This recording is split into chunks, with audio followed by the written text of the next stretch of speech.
राजा जइबो जे कमाए कलकतिया राजा कैसे करी छठी के बरतिया राजा जइबो जे कमाए कलकतिया राजा सुप नरियलवा हरी फलवा दौड़ा लेके जाई के घटिया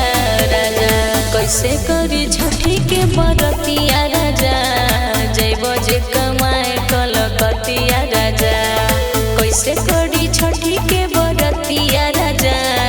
जइबो जे कमाए कलकतिया राजा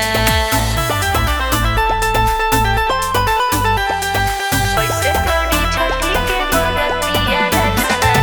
जइबो जे कमाए कलकतिया राजा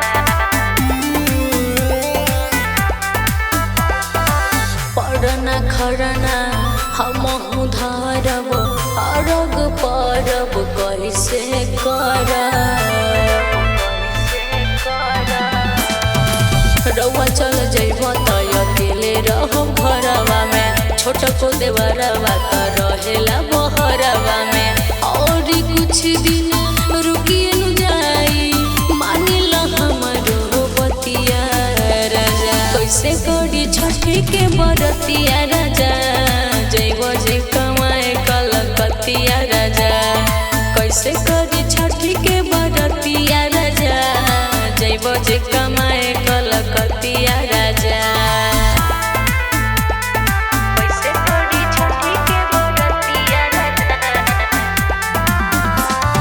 जइबो जे कमाए कलकतिया राजा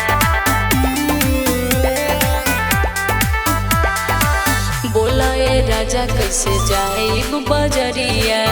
के किना दी हमके पियर सरिया